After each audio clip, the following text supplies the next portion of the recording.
What's up? What's up? What's up? Your boy Domuto. We're back with another video today. We're watching Casual Geographic, man. Animals, animal diseases that belong in horror movie. So what the fuck does that mean? Hope I don't see no gruesome shit. So probably will. So let's get into it. Why are you running? Why are you running? They're going crazy. Spooky season. You knew this was coming. We're always talking about all the ways nature and the things in it can put you on a shirt, but we never talked about how diseases can have animals permanently parallel to the ground. So that's what this video is, animal diseases that are rated R, for the regret I feel when I see what researching them has done in my search history. And of course, viewer discretion is very much advised, especially for disease number 1. What's a Halloween video without a jump scare? This photo was taken just outside the Caribbean Bay Hotel in Zimbabwe of what appears to be a hairless baboon. The depelted primate appeared to be an outcast, only following her troop from a distance, almost as if she had been rejected for her appearance. And according to a nearby vet, the most likely cause for this abandoned baboon's condition, mange. Mange is a nasty looking disease caused by parasitic mites burrowing into the skin, where their collective feces can cause severe allergic reactions and an unbearable amount of itching. That's why the main calling card of mange is turning animals into the most down bad version of themselves. And while the word mangy is usually an insult reserved for dogs, these mites can be a certainty from anything from foxes, to bears, to porcupines, occasionally birds like eagles, and many, many more. In fact, the legend of the chupacabra was more than likely jump-started by a severely mited up coyote. And in 1996, there was an outbreak of sarcoptic mange that griefed a family of mountain gorillas in Uganda, even expiring one of their babies. The mites themselves aren't a death sentence, but they slowly weaken the target, making them much more vulnerable to infections. And they can easily spread, especially if you're a wombat whose burrow mates with a walking mite mosh pit. The mites are so persistent that in Pennsylvania, a black bear with more than 50% hair loss is considered a lost cause, and not only is it retired from life, it's also incinerated so the past tense bear can't possibly infect any others.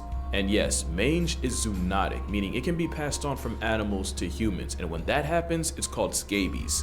To be fair, it's normally easy to treat in people, but those with weak immune systems or those taking immunosuppressants can find themselves gatekept from a life of comfort. There's also Demodex mites, which shack up in hair follicles, and even a couple species that make their home in the human eye. So yeah, mange just might be the most aesthetically upsetting ailment here. The polar opposite of the next disease, because where mange is visually visceral, zoochosis is almost purely psychological. You've probably heard of the condition where animals in captivity do the same thing over and over with no goal or purpose, almost like they're in a trance, and one of the most popular examples of this are those videos of elephants swaying back and forth.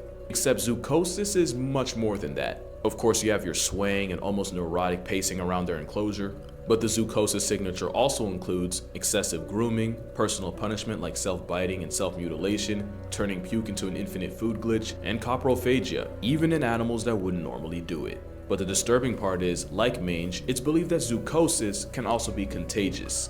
If an animal is housed next to one exhibiting the stereotypes associated with it, chances are that same animal will too. This captive psychosis is likely triggered by a lack of stimulation and enrichment, and it's more common in higher intelligence animals, especially those that would normally have a wider range.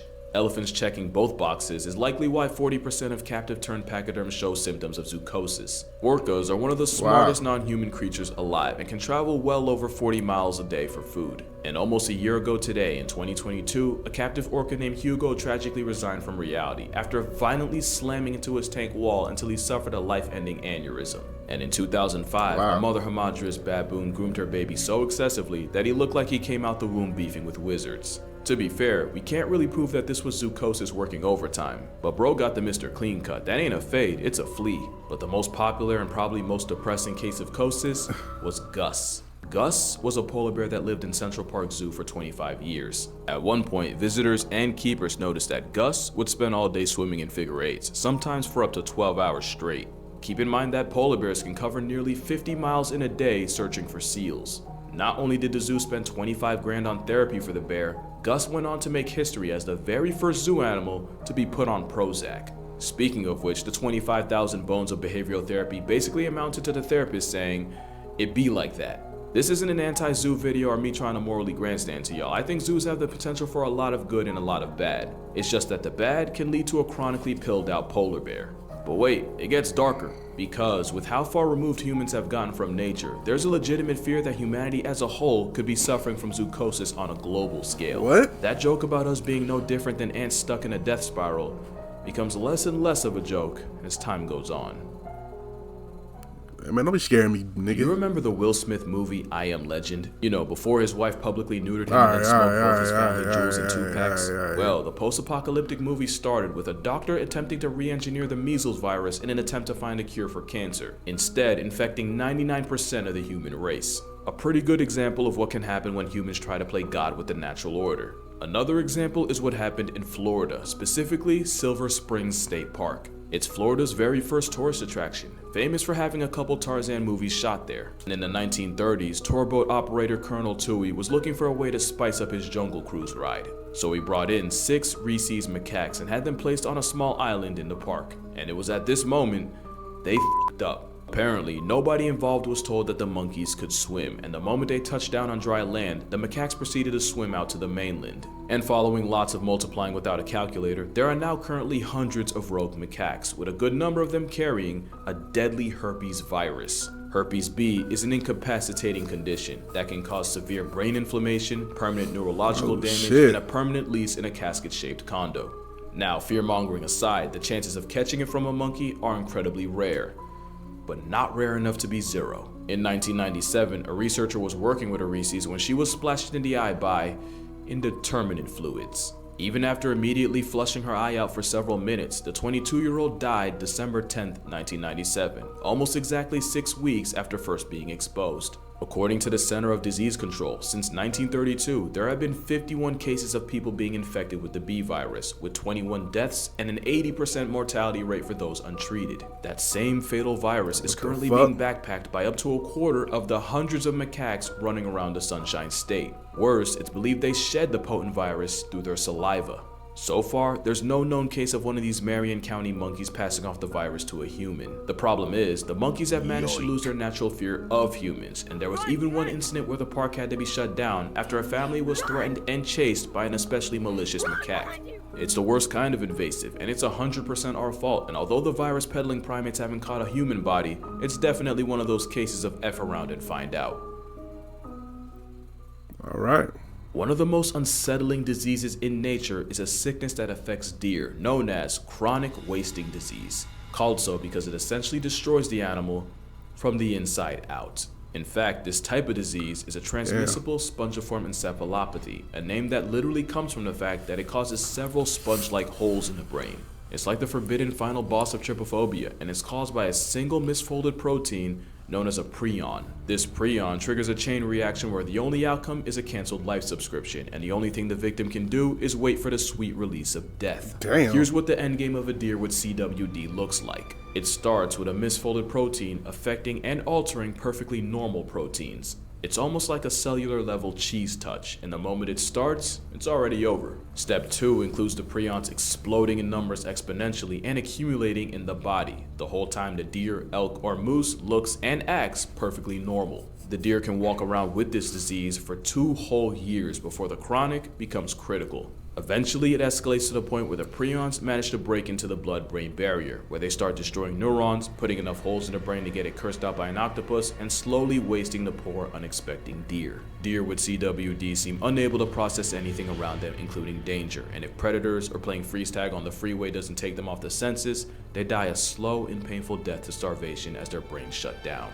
The worst part is, the nightmare doesn't end once the deer does, since the prions responsible can exist in an area years after the victim and can even be absorbed by plants in contaminated soil. That's assuming they don't just leach into groundwater. In fact, the only surefire way to eliminate a prion is literally that: fire. Except, it's not as simple as cremating a casualty. That'd be too easy. It's said that it takes heat at a minimum of 900 degrees Fahrenheit or 482 degrees Celsius to properly pack up a prion, and some sources say to hike that up to 1800 to be safe. But the part that makes prions one of the most horrific things not native to a horror movie is where they come from. It's believed there are 3 main factors that cause prion diseases. Genetics play a relatively small part, with only 10 to 15% of cases in people being attributed to them. The second and by far most common cause is the disease being sporadic. Basically, that just means that not even science can fully explain where they come from, but that it's like it happens out of nowhere. And the third is an infected deer contaminating something like a water source or a feeding station with body fluids and passing it off to the next. And remember, not only can prions insist on existing years after the fact, keep in mind that most infected deer look no different from any other right until it's time to disconnect from interface eternally. That means that the three main causes of wasting disease are completely RNG, and that is remarkably terrifying. And it's not just deer that can get packed up by prions. There's mad cow disease in cattle and scrapie in sheep,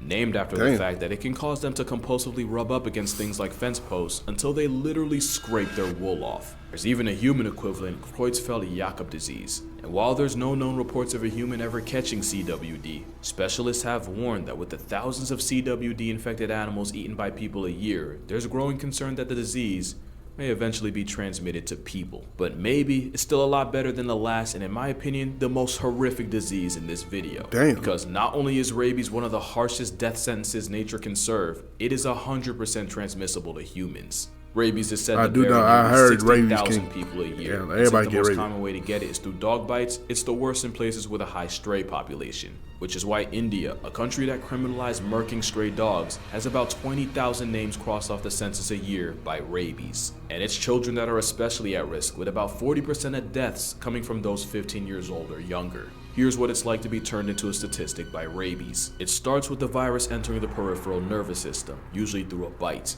Then, it travels inside you through nerves until it reaches part of the central nervous system, or the spinal cord. From there, it's a straight shot directly to the brain, and at this point, you can start drafting your will cause ain't no way. While you can treat the virus before it reaches the brain, once it does, you're almost guaranteed to become a WUS. The virus then multiplies, then spreads throughout the body, slowly killing you from the brain out. But the underrated and truly sinister aspect of rabies is how it seemingly rewires your brain for its own purposes. One of the telltale signs of rabies is a crippling fear of water, where just a sight or suggestion of it can cause incredibly painful spasms in the throat and larynx. At the same time, the virus attacks the salivary glands, causing excessive drooling and the foaming at the mouth the disease is famous for. And that's because the virus is most concentrated in the mouth, and swallowing or drinking water would dilute it, so the hydrophobia helps keep the mouth and all the nastiness inside as potent as possible. And that's not the only way rabies manipulates its mark. There's believed to be 3 stages of rabies in animals. You got the prodromal stage, and that's where the animal might start showing minor changes in behavior. And then you got the phase likely everyone associates with rabies,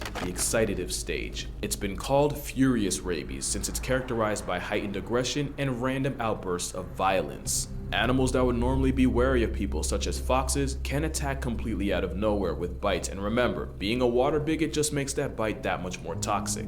And then there's the paralytic or dumb stage, where the animal appears unaware and disconnected from the world around it. This is where you might see a normally introverted mammal show zero fear in humans, but don't be fooled, they're still liable to bite to serve the virus's purpose. The nightmare usually ends with the animal flatlining to respiratory arrest as its body finally just gives up. And your fate is almost no better if you're a human, since rabies has one of the highest KD ratios of any disease, even though it's also one of the oldest. It flexes a nearly 100% fatality rate, but nearly means there's still a chance. In 2004, 15-year-old Gina Giese contracted rabies after being infected by a bat, and the moment she started experiencing symptoms, she was, statistically speaking, a walking corpse. Dr. Willoughby, who had studied up on rabies, figured their last chance was to put the teenager in a coma in a last-ditch effort to save her brain and give her body a reasonable chance to fight off the virus. About a week after she was induced, Gina miraculously started producing rabies antibodies, and after Euro-stepping death, she would go through the grueling rehab of relearning how to walk, talk, and even stand. Cause even when you're lucky, it ain't easy being Giese. She became the first person to ever survive the rabies virus without a vaccination, and even went on to start a family. Wow. But don't get it twisted, the Milwaukee protocol that saved her has been used on 41 people, and only 6 have survived. Wow. The ones that do still run the risk of waking up severely disabled, which is the best you can do when negotiating with death, since that's exactly what treating rabies is. It's a horrifically debilitating disease, and even though it takes about 1 to 3 months to show symptoms after being infected, there have been cases of people walking around with the virus for 7 years. At the same time, if the virus manages to invade you close enough to your brain, you can easily be down bad less than a week after being exposed. With a virtually 100% kill rate and the thousands that lose their lives to it a year, it's definitely one of the most unforgiving viruses out there. Which is why the greatest basketball player of all time isn't Michael Jordan, LeBron James, or even Kobe Bryant. It's Manu Ginobili. Because during a Spurs-Kings game in 2009, a bat managed to find its way inside the arena, causing everyone to immediately panic. Until the 6'5" Argentinian backhanded the bat and put it out of commission, and proceeded to help lead his team to a 20-point win, along with a victory by TKO against the bat. One man managed to potentially solo one of the deadliest viruses of all time, and he wasn't even a starter. And you'll never guess what day this happened. Yeah, that's right.